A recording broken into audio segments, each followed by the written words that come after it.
Oke, kita ini sambung lagi pelajaran tajuk kecilnya rukuk serta tomanina, yaitu sambungan daripada rukun sembahyang yang kelima. Di mana tadi lihat sana, nomor 1, rukuk ialah membungkukkan badan sekira-kira kadar kedua-dua tapak tangan sampai kepada kedua-dua lutut. Bayangkan, kalau rukuk ini tangan kita ni di mana? Tangan kita ni ke lutut. Artinya sekurang-kurangnya sekira-kiranya kadar kedua tangan tadi sampai kepada kedua lutut. Yang kedua, rukuk yang afdal, yang utama ialah membungkukkan badan ke hadapan sehingga belakang dan tengkuk sama rata. Artinya kalau kita ni rukuk, kita ni nampak tu, tulang belakang kita ni tu sama tengkuk kita ni tu, kepala di belakang tu sama rata. Artinya kepala kita ni tu ndak menaik. Ndak naik. Kita ni tunduk juga tapi sama rata. Meluruskan kaki yang di betis, paha dan dua tapak tangan, memegang dua lutut serta merenggangkan anak-anak jari. Masa kata ni megang lutut tu, kalau bagi laki-laki direnggangkanlah tu jarinya tu. Kalau perempuan rapatkanlah, tapi sampai tapak tangannya tu ke lutut lah tu. Okey. Yang seterusnya, cara rukuk bagi lelaki ialah hendak direnggangkan kedua-dua siku dari rusuknya. Kalau lelaki tani tahu kamu pun belajar sudah.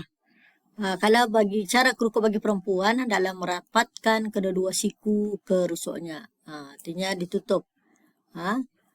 Siku katanya itu tutup arah tempat ujung katanya punya apa namanya pinggang itu sana rusuk tanya itu. Kemudian yang ketiga, cara rukuk bagi orang yang bersembahyang duduk ialah dengan membungkukkan badan dengan kadar dahi menyamai lutut. Dan cara rukuk yang afdal ialah membungkukkan badan dengan kadar dahi menyamai tempat sujud. Kalau orang sembahyang duduk, cikgu tadi macam mana? Rendahkan sedikit. Rendah bandar. Kalau rendah bandar macam sujud ya. Okey. Beberapa perkara berkenaan dengan rukuk. Yang pertama, orang yang bersembahyang adalah wajib membungkukkan badan dengan tujuan niat, yakni rukuk semata-mata. Ini ada masalahnya ni. Kalau tadi sembahyang, kita ni dalam rukuk itu tujuan rukuk benar-benar. Tani membungkukkan itu tujuan tani rukuk itu sebenar-benar niat rukuk. Jika sekiranya ia membungkukkan badan kerana mengelak sesuatu kemudian ia menjadikannya sebagai rukuk, maka rukuknya adalah tidak sah. Dan wajib ia berdiri semula, kemudian membungkukkan dengan tujuan rukuk. Kalau ia sebenarnya berdiri, sebenarnya asalnya berdiri, masih dalam bacaan surat Al-Fatihah. Kemudian, ngam-ngam selesai bacaan surat Al-Fatihah tu, kemudian ada macam barang itu cuba gugur. Kemudian dielakkannya. Selanjutnya dia rukuk. Kalau ya rukuk itu bukan dinamakan niat rukuk tu. Niatnya mengelakkan barang jatuh. Maka kalau bukan niat, maka wajib ya berdiri semula. Kemudian memukul dengan tujuan rukuk. Yang kedua, tomak ninah ketika rukuk. Apa arti tomak ninah ni? Tomak ninah ialah berhenti sekejap selepas rukuk sebelum bergerak mengerjakan yang i'tidal. Sekurang-kurangnya ialah tetap sekalian anggota badan ketika rukuk ada masa yang menceraikan antara rukuk dan i'tidal. Yang afdalnya ialah berhenti dalam tempo membaca 3 kali tasbih yang telah ditentukan. Artinya ni tomak ninah tadi ni wajib John ya masuk dalam rukun sembahyang. Artinya berhenti sekejap. Jangan tadi sembahyang itu cepat. Cepat macam kilat. Sembahyang ni ada nyarang, ada macam kata ni membuat keraja. Kalau satu perkataan itu mesti tadi space, tinggalkan ruang, satu ruang sedikit, kemudian barulah perkataan lain. Jangan disambung macam kereta api. Sama je dengan tomak ninah ni. Kata ni salat tu, sembahyang tu kata ni adalah berhenti sekejap. Untuk menceraikan daripada satu perbuatan ke perbuatan yang lain. Okey, yang keenam, i'tidal serta tomak ninah. I'tidal ialah berdiri tegak lurus selepas rukuk bagi orang yang sembahyang berdiri dan kembali duduk lurus bagi orang yang sembahyang duduk. Iktidal ini kamu pun paham sudah iktidal serta tumanina. Tani berdiri balik. Lepas rukuk tani berdiri balik. Itu namanya iktidal. Kemudian beberapa perkara berkenaan dengan iktidal. Yang pertama, orang yang bersembahyang adalah wajib kembali berdiri. Betul selepas rukuk. Dan kembali duduk lurus bagi orang yang sembahyang duduk dengan tujuan niat iktidal semata-mata. Mesti tu mesti niat iktidal. Bukan niat dengan sebab-sebab yang lain ya berdiri itu. Okey, yang kedua, orang yang bersembahyang yang iktidal hendaklah berada dalam keadaan thama'ninah, yakni berhenti sebentar. Kadar membaca tasbih. Berehat dulu sekejap. Macam tadi menarik nafas, barulah ke tani buat perbuatan seterusnya. Yang ketiga, orang yang bersembahyang hendaklah tidak terlalu lama ketika berdiri yakni iktidal, seperti lebih daripada masa membaca surah Al-Fatihah. Kerana iktidal adalah merupakan rukun yang pendek dan tidak harus dipanjangkan masa berdiri. Iktidal ini jangan terlampau panjang, ya sekejap ganya. Jangan terlalu lama berdiri. Macam orang membaca surah Al-Fatihah. Okey, itu mengenai iktidal. Kita ni beralih kepada yang ketujuh lagi, iaitu rukun tujuh, sujud serta thama'ninah. Apa arti sujud? Sujud ialah sentuhan dahi dengan cara menekan kepala ke tempat sujud. Sentuhan dahi ketan ini akan bersentuh dengan tempat sujud. Kemudian ditekanlah dahi ketan itu. Yang kedua, cara sujud yang sempurna ialah membaca takbir ketika sujud dengan meletakkan kedua-dua tangan, kemudian dahi dan hidung. Artinya tim ketan sujud itu apa dulu landing? Apa dulu sampai? Yang sampai dululah kedua tangan ketani. Lepas dua tangan tani barulah yang sampai itu dahi. Lepas dahi barulah hidung. Kedua-dua tangan diletakkan bersetentangan dengan bahu. Dirapatkan jari yang tidak digenggam dengan menghadap kiblat. Perut hendaklah dijauhkan dari kedua paha. Dan diangkat kedua siku dari lantai dan hendaklah merenggangkan dua pinggang sambil membaca Subhan Rabbiyal A'la wa bihamdih sebanyak 3 kali. Yang ketiga, cara sujud bagi perempuan adalah berbeza dengan sujud laki-laki. Dalam setengah perbuatan, perempuan hendaklah merapatkan setengah anggota kepada anggota lain semasa sujud. Okey, kita ni pun kamu sudah pun diajar, diberitahu. Perbuatan salat bagi lelaki dan perempuan ada bezanya. Indah sama. Indah sama.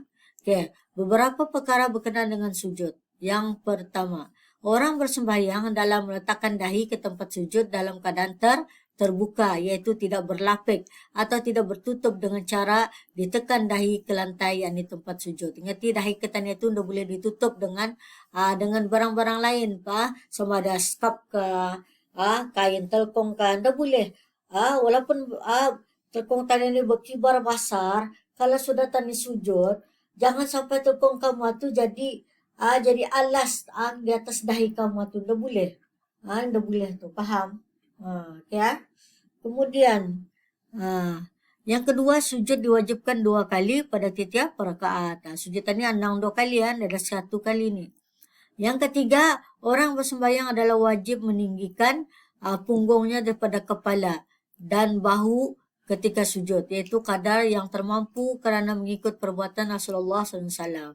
Artinya kalau kita ni sujud itu, pastikan punggung tadi tinggi. Paham kamu tu? Punggung tadi tinggi. Kamu bayang kamu sujud ba? Kepala kamu di mana? Di lantai. Punggung kamu tu, anda juga di lantai kan? Tinggi sikit. Tinggi sikit daripada kepala. Okay, yang keempat, hendaklah ia tidak akan sujud di atas pakaian yang bersambung dengan pakaian yang akan bergerak dengan pergerakannya. Artinya, hanya sebut tadi, jangan sampai dahi kamu itu berlapik dengan telpon kamu sendiri. Tidak boleh. Tidak sah sembahyang tu. Yang kelima, orang yang bersembahyang adalah wajib sujud dengan tujuan niat sujud semata-mata. Mesti ikut niat ya. Kita ni sujud itu untuk apa? Untuk niat tani sujud semata-mata. Yang keenam, hendaklah ia menekankan dahi ke lantai, yakni tempat sujud dengan tekanan yang nyata. Bayangkan, kamu ambil kapas bah, kamu taruh tempat dahi kamu sujud itu. Kapas itu akan pipih. Itulah maksudnya kata menekan. Tekanan yang nyata. 7. Hendaklah ia berada dalam keadaan tenang, yakni tamanina ketika sujud. Sekurang-kurang sujud ialah kadar membaca tasbih. Okey, ini anggota-anggota sujud ada 7 perkara. Ada 7 ni anggota sujud. Pertama dahi. Ini wajibnya ditekankan tempat sujud.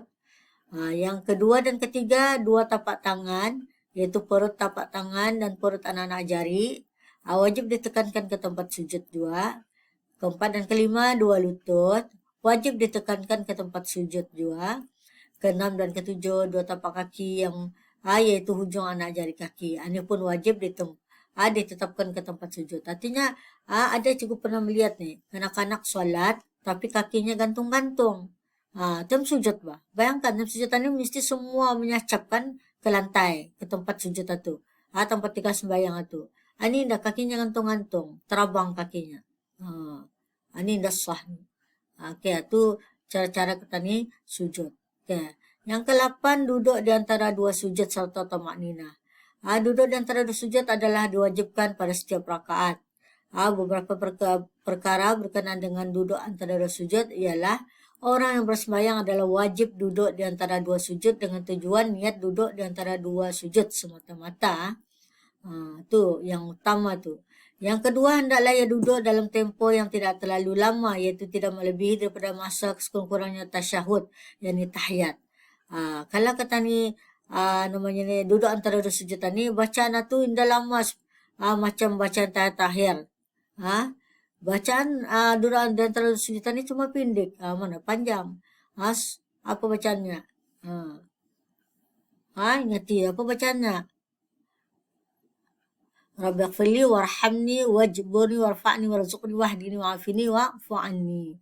Kemudian yang keempat, hendaklah ia berada dalam keadaan temannya berhenti sebentar, kira-kira ia membaca tasbih.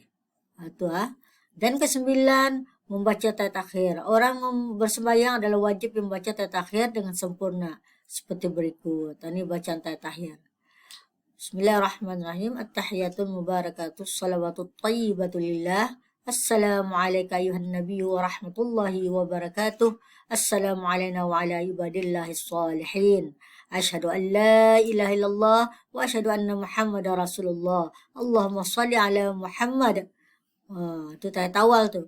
Sambung lagi wa ala ali Muhammad kama sallaita ala Ibrahim wa ala ali Ibrahim wa barik ala Muhammad wa ala ali Muhammad kama barakta ala Ibrahim wa ala ali Ibrahim fil alamin innaka Hamidum Majid.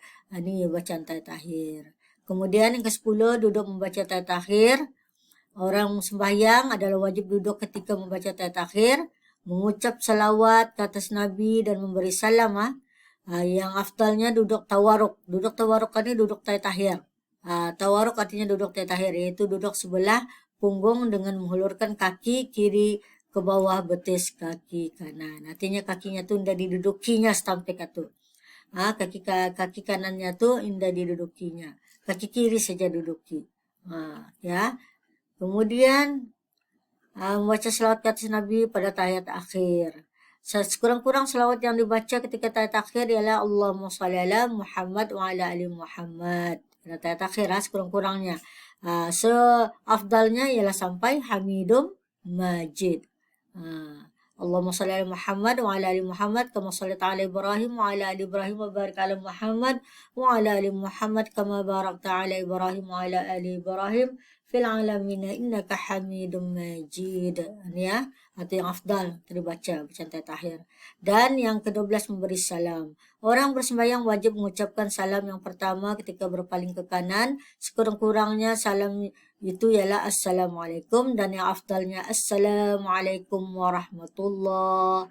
Assalamualaikum warahmatullah. Itu yang afdal. Kemudian tartib. Tartib artinya orang yang bersembahyang telah mengerjakan semua rukun sembahyang satu persatu dengan mendahulukan rukun yang dahulu dan mengemudiankan rukun yang kemudian. Tartibannya artinya tersusun. Dari 1, kedua, ketiga, keempat, kelima, keenam, ketujuh, ke-8 hinggalah sampai ke-13. Jangan yang nomor 1 kemudian dikerjakan nomor 3. Nomor 3 kerjakan nomor 6. Itu salah tuh. Ada tertib namanya tuh. Oke, itulah diantara penerangan cikgu mengenai dengan rukun sembahyang. Jadinya habis sudah rukun sembahyang dapat juga terangkan. Sampai sana dulu, wallahu a'lam.